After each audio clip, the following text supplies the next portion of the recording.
Hello everyone, welcome back to my channel, That Model Railway Guy, and welcome to a slightly different video today because having recently wrapped up my series on building a TT120 model railway, I wanted to talk about the scale in general and how it's doing now that it's been around for just over 2 years. Now, before we get started, I do want to say a big thank you to D-Rails for sponsoring this video. A great model shop, and lots of these videos wouldn't be possible without their support, so a big thank you to them. Also, if this is your first time visiting the channel, please don't forget to subscribe and hit the bell icon too. That way, if you enjoy this video, you can see more stuff like this in the future. So, just over 6 months ago now, when I first started building this layout that you can see behind me, I did a video talking about TT120, sort of discussing who it was for, the pros and the cons of the scale, all that sort of stuff. That video seemed to go down really well with you guys, so now that the layout is complete and the scale has been going for around about 2 years now, I thought it was time for a follow-up on whether TT is actually going to survive long term from the point of view of someone who has actually spent some time working in this scale.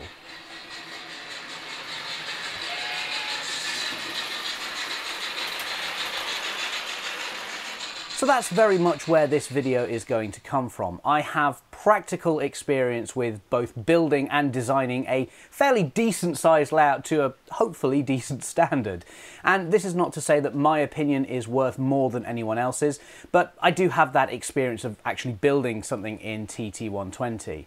My views aren't going to be based on assumptions or things I've picked up online. It's based on real world practical experiences.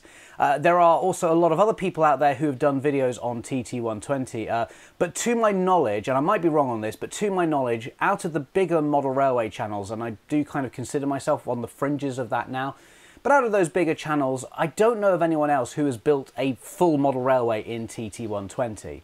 That's not a criticism by any means. Not everyone is going to have the time or the resources to suddenly start a new layout in a completely different scale. And admittedly, I got very lucky because my dad wanted me to build this layout for him. And that's also not to say that you can't have an opinion if you haven't built a layout in this scale. But again, I do just think there's a difference between someone who has only reviewed, say, just a starter set, for example, and then someone who has dedicated a fairly decent chunk of time into exploring the scale as much as they can. So all this is basically to say that my views are coming from practical experience, not assumptions or hypotheticals, and hopefully because of that you guys will know that I'm being honest and can trust what I'm saying even if you don't necessarily agree with me, which again is absolutely fine. To flip this around a little bit, in a similar way, I don't tend to comment on O-gauge all that much. I have no experience of working in that scale, and yeah, I still have opinions, but I don't tend to voice them all that much. Without really knowing the ins and outs and the full details, it's possible that I don't fully understand a situation, and regardless, if I don't model in that scale, do my opinions really even matter? They matter to me, but probably not so much to everyone else. So yeah, just to show it from another point of view there with a different scale and to kind of turn things around a bit. I should also say, this isn't just going to be me praising Hornby and Pico for an entire video on TT120. There are good things about the scale, and there are still things that need work or attention. It's not a perfect scale by any means, but equally, I do think it's come under fire more heavily than is probably necessary. Additionally, you could say that because I've dedicated such a chunk of time towards TT120 that I'm going to be biased towards it in a positive way. And I suppose that might be true to a certain extent. However, I do think I'm sort of in a unique position in that this layout isn't mine. Like I said, I built it for my dad, but I am generally a double O-gauge modeler. I've had this experience where I've gotten to build a layout in this scale, but it was very much a side project. And now that it's done, I'm going to go back to double O-gauge, so it's not like I'm fully in the TT120 camp. So that's the position I'm coming from. Hopefully that makes some sort of sense. So let me talk about my thoughts on the scale and whether I think it's going to survive long term.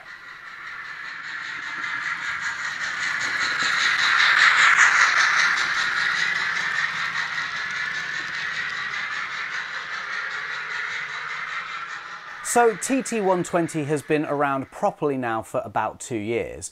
A lot of the naysayers said it wouldn't last this long. Some even went as far as to say that TT120 would be such a disaster that Hornby itself would go under and wouldn't exist at all by this point. And well, that's obviously not been the case. To me, I feel like the scale is over that initial hurdle and it's settled down now, certainly a lot more in this past year. There's been some nice releases, a fair few new announcements too, and I wouldn't be surprised if there are a few more on the horizon in, say, the early half of 2025. But generally, we can say that it's not been a complete failure like so many predicted. It's doing just fine, and there are a lot of people who are enjoying modelling in TT. Now that it's off the ground, the wheels are properly turning and it's established itself within the hobby. It's not the biggest scale by any means, and I doubt it ever will be. But then I don't think that's the intention for TT anyway, in the same way that backmen probably don't see 009 or NG7 overtaking their core 00 gauge and N gauge ranges anytime soon. And I mean, I can understand people's skepticism from early on, you know, when there was basically only two very similar starter sets available. If it hadn't performed well, Hornby could have just dropped the whole thing and left it there. But now we've got a small but decent selection of locos and rolling stock too, so the range is established to the point where I can't really just see it disappearing overnight anymore. There's enough existing stock out there and enough people buying stuff and building layouts in the scale that even if Hornby did shut it down suddenly, which I can't see happening to be perfectly honest, but even if they did, there's enough stuff out there already that people would be able to keep on modelling if they wanted to. You know, if the old TT3 stuff from the 50s and 60s is still around today and still being used and enjoyed by people, it stands to reason that the newer models from today built to higher standards should be around for quite a while too. Like I said, it's not going to be the biggest scale in the hobby, but it's established now. It's got its own little following, which is what it needs. I said as well that there's a decent range now available.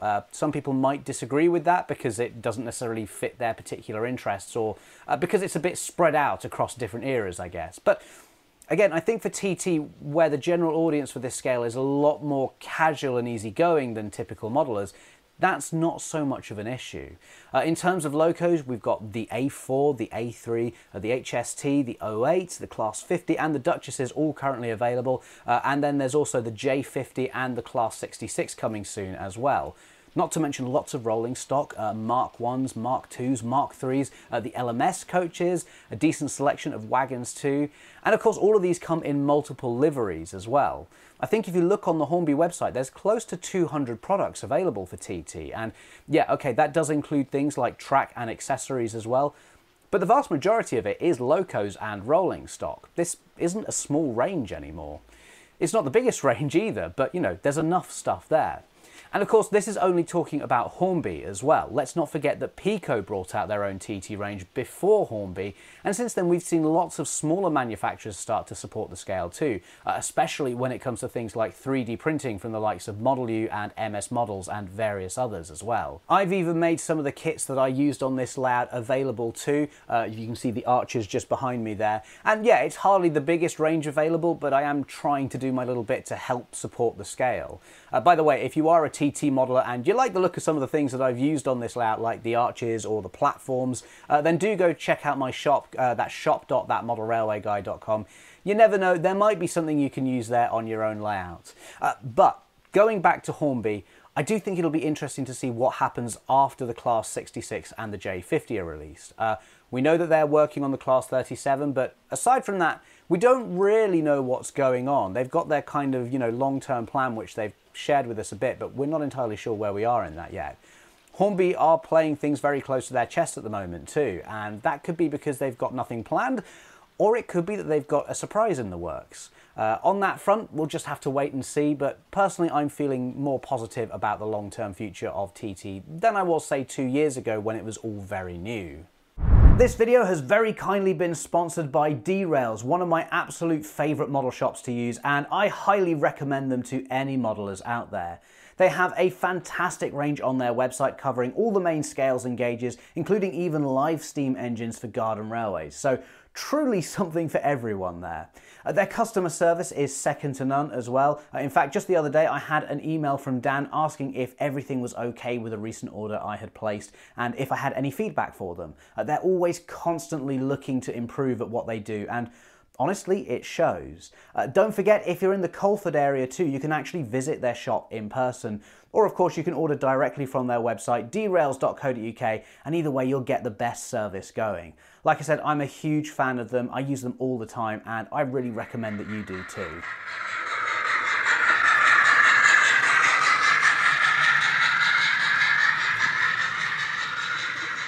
I suppose the big question, and one that has been debated endlessly online, is it working for Hornby? Has TT120 been a success for them? Now, it's important to quantify exactly what a success is here.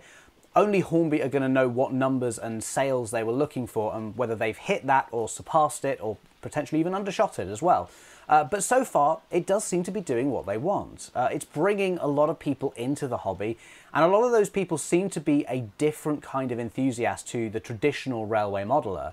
TT120 feels very much like a nice midpoint between the beginner's train set and a proper model railway. You know, it's not a low detail 040 flying around a circuit of track with a selection of wagons behind it, but neither is it as complex as a more involved model railway built by someone who wants everything exactly like the prototype.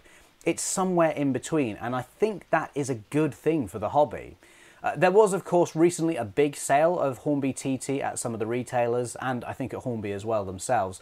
And once again, this got a lot of people talking about how Hornby was struggling, TT was a failure, and the scale was dead in the water. Except, Bachmann have also recently had a fairly hefty sale for both their 00 and N ranges, and yet we don't think that those scales are struggling. Companies do offload stock from time to time. That's usually what sales are for. And we know that Hornby are trying to cut down on the amount of unsold stock they have sitting in their warehouses too. That's across all of their brands, not just TT120. The initial train sets seemed to sell very, very well, to the point where they were struggling to keep up with demand in that first year. So it's possible that they've gone a little bit too far the other way by over-ordering on subsequent models just to make sure that that situation didn't happen again. Or perhaps they're trying to avoid everything being sold out on pre-order, which is something that I know modelers are always complaining about. Again, with the more casual market that TT120 seems to have, maybe this tactic is to have plenty of stock to cover that initial product launch for those who want to be able to have it now. But if you're okay with waiting 6 to 12 months, you can potentially get it at a cheaper price later on. This is, of course, similar to the sales that we used to have regularly a few years back, with 00 gauge. I remember picking up both a J15 and a B1 from Hornby for very, very good prices because they'd been out a while already by that point. This isn't really anything new, and if anything, it does seem to be an attempt to get away from the whole pre-order or miss out situation that we've had recently.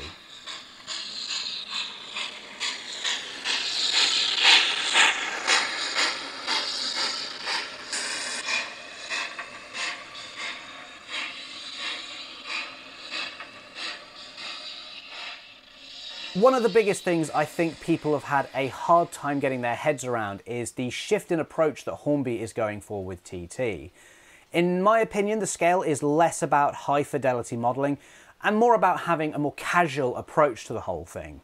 You can still achieve great looking results if you want to, but it doesn't have to be fully prototypical and realistic. TT modelers do seem to be more accepting of mixing their stock or coming up with things that you would never see on a real railway. And I think it's because a lot of people are coming into TT120 not necessarily from an interest in railways specifically and wanting to recreate something specific in model form, but more from the point of view that, hey, this whole railway thing looks like fun, I don't care if it's realistic, let's just build a train set and have fun doing it. Obviously, that's not the case across the board, but from the people I've talked to at exhibitions, those modelling in TT120 do seem to have this more casual approach to the whole thing. They understand the limitations of the scale and accept them, where the people who tend to complain about the scale seem to be those who don't have much experience with it and aren't actually even intending to model in it anyway. Which is fine. If a product or a range isn't designed for you, then you're not obligated to be involved with it. But at the same time, you're also not necessarily obligated to complain about it either. TT isn't for everyone, and it's never been intended to be, but from my experience of showing this layout at an exhibition, there are lots of people interested in the scale. Lots of people who have come into the hobby because of this scale, who aren't your typical railway enthusiasts and I think that's a good thing. Not just for Hornby and Pico and anyone else selling TT120 products, but it's good for the hobby in general.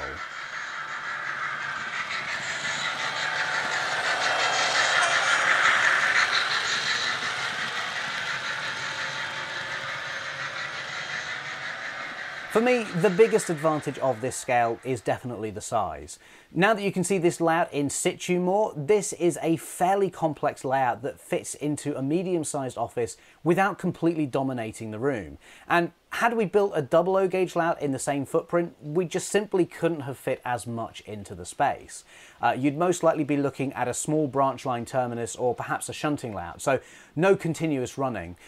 Maybe you could fit in a single loop, but only if you used flexible track and most likely very small 040 locos. Yet with Teton, we've got two circuits, a goods yard, a terminus station on an upper level, plus the reverse loop underneath too, and yet the layout doesn't feel cramped or crowded in any way. Obviously with N-Gage you'd get even more space with the smaller scale, but honestly I feel like I really do like the size of TT120. Having been to a few exhibitions recently where I saw some N-Gage layouts in action, I was reminded of just how much smaller it is in comparison to TT, and I think that the extra presence that you get with this scale works really well. Not to mention the playability factor you get, which will also be important for like families, for example. It's a nice compromise between the smaller size and still making the models easy enough to work with, especially for someone like my dad who isn't a full-on train enthusiast. He just wants to be able to switch his layout on and run some trains without any fuss. At the end of the day, this is all about creativity and having fun.